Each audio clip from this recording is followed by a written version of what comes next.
घरात सुख समृद्धी, आर्थिक प्रगती आणि सकारात्मक वातावरणासाठी पारंपरिक मान्यतांमध्ये सांगितलेले अनेक उपाय आपण मागच्या भागात पाहिले. पण हा विषय इतका मोठा आहे की त्याचा हा दुसरा भाग आणावा लागला.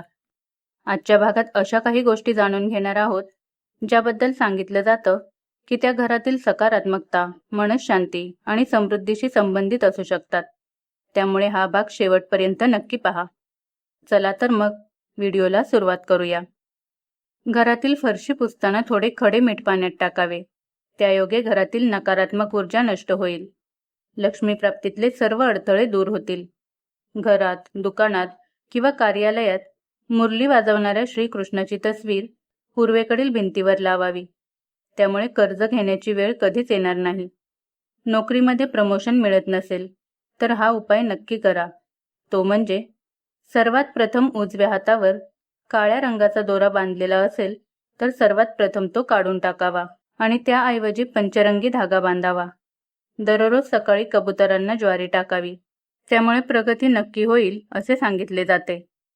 ज्या ज्या वेळी आपण समुद्रकिनारी फिरायला जाता त्यावेळी जलदेवतेला प्रार्थना करून एक श्रीफळ म्हणजेच नारळ कुंकू लावून अर्पण करून विसर्जित करा. तात्काळ नफा हेच त्याचं सूत्र आहे. रोज रात्री पूजा केल्यानंतर किंवा लक्ष्मीपूजन केल्यानंतर घरामध्ये, व्यावसायिक ठिकाणी शंख अथवा डमरू वाजवावे. त्यामुळे घरातील दारिद्र्य विना कटकट करता निघून जातं. दूध व साखर मिसळलेले पाणी पिंपळाच्या झाडाला घालावे. घरामध्ये सूर्योदय आणि सूर्यास्ताच्या अगोदर झाडू मारावा. त्यामुळे घरामध्ये दारिद्र्य येत नाही. जर उत्तर पूर्वेला दरवाजा असेल तर तांदळाचं आणि पश्चिम दक्षिणेला दरवाजा असेल तर गव्हाचं स्वस्तिक उंबरठ्यावर काढावं. त्यावर मधोमध सुपारी व 4 बिंदूवर रुपया, हळकुंड, खारीक व बदाम असं क्रमाने ठेवावं. किंवा विड्याच्या पानावर अक्षता सुपारी ठेवून ते पान उंबरठ्यावर ठेवा. किमान सणासुदीला किंवा वाढदिवस वगैरे असेल त्या दिवशी हा उपाय केला तरी चालेल. उपवास करून काय होतं असे लोक म्हणतात. तर उपवास केल्याने शरीर शुद्धी होते. यात्रा केल्याने शरीर बलवान होतं. जप केल्याने मानसिक विकास होतो. अनिष्ट ग्रहांची शांती केल्याने यश मिळतं. धन, रत्न जतन केल्यामुळे लक्ष्मी स्थिर राहते. दान केल्याने धनदौलत व राज ऐश्वर्य लाभते. वास्तुशास्त्र अनुरूप घर बांधल्याने स्वास्थ्य मिळतं. रत्न वापरल्याने मानसिक स्थिरता मिळते. शरीर बलवत्त लाभतं आणि रोज ध्यान करून एकाग्रता, दृढनिश्चय आणि निर्णय क्षमता वाढते. पैशाची कधीही कमतरता भासणार नाही. अश्वत्थाची म्हणजे पिंपळाची नित्य पूजा केली तर त्याला पाणी घालून दिगंबरा दिगंबरा श्रीपाद वल्लभ दिगंबरा हा मंत्र म्हणून 108 प्रदक्षिणा घालाव्यात व सूर्यास्तानंतर तेथे साजूक तुपाचे निरांजन ठेवून तुमच्या मस्तकावर लक्ष्मी मातेचा सदैव वरदहस्त राहील अशी प्रार्थना करा. कुलदैवताचे वर्षातून एकदा तरी दर्शन करा. अभिषेक व पूजा टाळाटाळ न करता करा. त्यामुळे तुमच्याकडे पैशाचा ओघ सतत वाहत राहील. गुरुपुष्यामृत योगावर सराफाकडून किमान 1 ग्रॅम तरी सोने न विसरता प्रसंगी पोटाला चिमटे काढून विकत आणा. गुरुपुष्यामृत केव्हा आहे हे पंचांगात किंवा कॅलेंडरमध्ये दिलेले असते. तो दिवस माहिती करून घ्या आणि लक्षात ठेवा. पुरेसे सोने जमा झाले की एखादा दागिना करा. कारण सोने गुरुपुष्यामृत योगावर खरेदी करण्याचे कारण असे की ते विकायची वेळ कधीच येणार नाही. लक्ष्मीची साधना, पूजा, प्रार्थना हे सर्व करत असताना साधकाचं तोंड पूर्वेकडे किंवा उत्तरेकडे असावं. कोणत्याही महत्त्वाच्या कामासाठी घराबाहेर पडताना चमच्याभर गोड दही खाणं अत्यंत शुभ व लाभदायक मानलं जातं.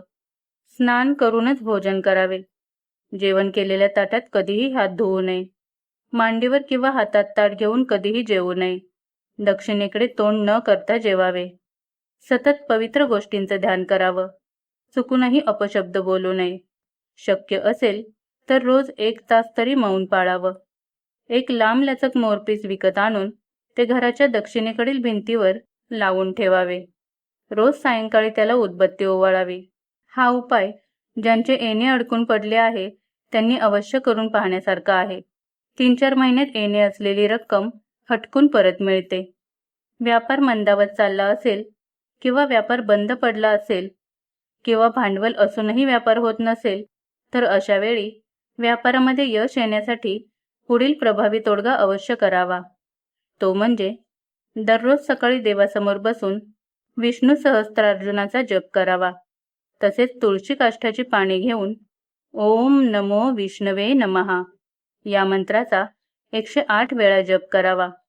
या उपायामुळे लक्ष्मी प्रसन्न होऊन व्यापारामध्ये यश येते. रोज गरम तव्यावर पोळी भाकरी भाजण्यापूर्वी दूध शिंपडावे. त्यामुळे घरातील आजारपण कमी होते. मुख्य दाराच्या पडद्याच्या खाली काही घुंगरू बांधावेत.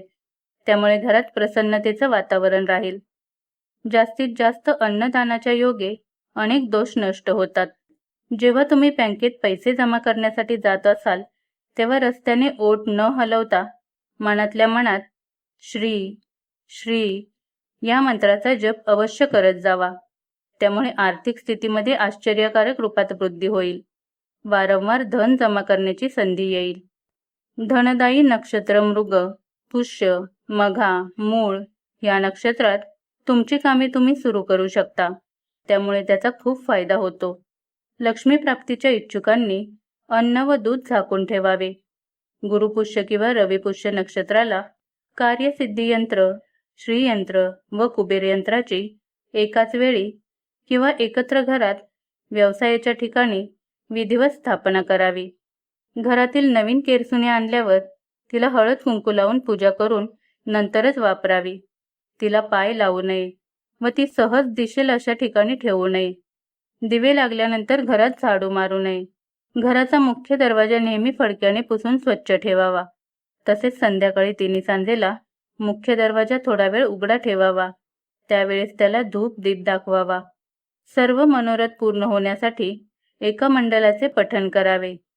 श्री व्यंकटेश स्तोत्र हे महाराष्ट्रातील एक प्रमाणभूत आणि प्रभावी स्तोत्र समजले जाते. अनेक प्रकारचे असाध्य आजार बरे होण्यासाठी या स्तोत्राचे एक मंडल पुरेसे आहे. दसऱ्याच्या दिवशी एखाद्या गर्भ श्रीमंत व चारित्र्यवान व्यक्तीने दिलेली आपट्याची पाने चांदीच्या अगर पितळीच्या डबेत ठेवून ती देवापाशी ठेवावीत. अशा तऱ्हेने मिळालेली आपट्याची पाने ही धन देणारी असतात. घरात ज्या खोलीत तिजोरी ठेवलेली असेल त्या भिंतीचा रंग हा काळा, लाल अथवा निळ्या रंगाचा नसावा, तर तो पिवळ्या रंगाचा असावा. रोज सकाळी पाण्यात थोडेसे मीठ मिसळून त्या पाण्याने घरातील फरशी पुसावी. त्यामुळे मनःशांती लाभते. रोज सकाळी पहिली भाकरी गाईला, दुसरी कुत्र्याला व तिसरी छतावर पक्ष्यांसाठी ठेवावी. त्यामुळे पितृदोष नाहीसा होतो व पितृदोषाने होणारा त्रासही कमी होतो.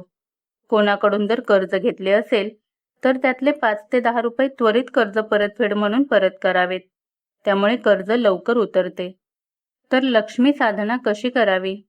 पौर्णिमेच्या रात्री अंघोळ करून रात्री 12:18 चंद्राकडे पाहून गायत्री मंत्र हा 12 वेळा म्हणावा. त्यावेळी कोणाशीही न बोलता झोपी जावे. जर बोलण्याचा प्रसंग आला तर बोलल्यानंतर पुन्हा हातपाय धुवून पुन्हा चंद्रबिंबाकडे पाहून गायत्री मंत्र हा 12 वेळा जपावा. सगळ्यात महत्त्वाची गोष्ट म्हणजे वास्तुदोषावर उपाय म्हणून घराची तोडफोड करणे हे शास्त्रसंमत नाही. तोडफोड केल्याने सगळ्यात मोठा म्हणजेच वास्तुभंगाचा दोष लागतो.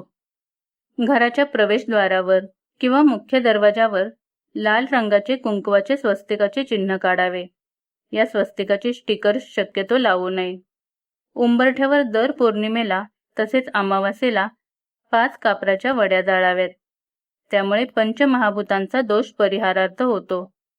किचनमधील किंवा घरातील कान तुटलेले अथवा भेगा गेलेले कप, स्टीलची भांडी, काचेची अथवा प्लॅस्टिकची भेगा गेलेली भांडी, बंद पडलेली घड्याळे किंवा भंगार वजा सामान घरात ठेवू नये. अशा वस्तू ताबडतोब घराबाहेर काढाव्यात. कारण या तुटलेल्या व भंगार वजा वस्तूंमध्ये कलीचा वास असतो. एकाक्ष नारळाला विशेष महत्त्व का असते? तर बहुतेक सर्व नारळांना 3 डोळे असतात. क्वचितच एक डोळा असलेला नारळ असू शकतो. एकाक्ष नारळ हा लक्ष्मीदायक असल्याने सांपत्तिक लाभ होतो. म्हणूनच अशा एकाक्ष नारळाला चिंतामणी नारळ असे म्हणतात. आणि असा नारळ फोडत नाहीत, तर त्यास देवघरात व्यवस्थित ठेवून देतात. ध्यान चिंतनाचे महत्त्व का मानले जाते? तर महादेव शंकर असे सांगतात की मनुष्य हा आचार करण्याआधी उच्चार करतो, उच्चार करण्याआधी विचार करतो. म्हणूनच तो मानवी प्रगतीस खरा कारणीभूत होतो. विचार हा सुविचार होण्याला ध्यान चिंतनाची आवश्यकता असते. म्हणून ध्यानधारणा, म्हणून चिंतन याला फारच महत्त्व आहे. सर्व जगतामध्ये भगवंत कोणत्या रूपात आहे? पाण्यामध्ये रस, सूर्य आणि चंद्र यामध्ये प्रकाश, सर्व वेदांमध्ये ओंकार, आकाशामध्ये शब्द, मनुष्यामध्ये पुरुषार्थ, पृथ्वीमध्ये पवित्र गंध, अग्नीमध्ये तेज, सर्व प्राणीमात्रांमध्ये जीवनशक्ती, तपस्यांमध्ये तप, सर्व प्राणीमात्रांचे अनादि बीज, बुद्धिमान लोकांमधील बुद्धी आणि तेजस्वी लोकांमध्ये तेज, या सर्वांमध्ये भगवंत आहे. विष्णू, सूर्य आणि शिव यांच्या मंदिरासमोर कधीही घर बांधू नये. मंगळवार व रविवार हे 2 वार घर बांधण्याचा प्रारंभ करण्याच्या दृष्टिकोनातून पूर्णतः वर्ज्य करावेत. घराच्या मुख्य दरवाजापेक्षा घराचे आतील दरवाजे हे कधीही उंच अथवा मोठे असू नयेत. आपण नवीन किंवा जुने लाकूड एकत्र करून जर दरवाजा बनवला तर ते घरासाठी कलहकारक ठरते. कोणत्याही आजारी माणसाने अथवा आजारी माणसास उत्तरेस तोंड करून बसवून जर औषध दिले तर त्याचा आजार कमी होतो. सार्थरचक संहितेमध्ये या संबंधीचा स्पष्ट उल्लेख आहे. तर मंडळी, आजच्या भागात आपण आणखी काही पारंपरिक मान्यता आणि उपाय जाणून घेतले. यातील काही गोष्टी तुम्ही आधीपासून ऐकल्या असतील तर काही नवीनही असतील. यापैकी तुमच्या घरी कोणती परंपरा पाळली जाते ते कमेंटमध्ये नक्की सांगा. आणि या विषयावर अजून माहिती हवी असेल तर पुढचा भाग देखील आणता येईल. व्हिडिओ आवडला असेल तर लाईक, शेअर आणि सबस्क्राईब करायला विसरू नका. तर पुन्हा भेटूया पुढील व्हिडिओमध्ये. धन्यवाद.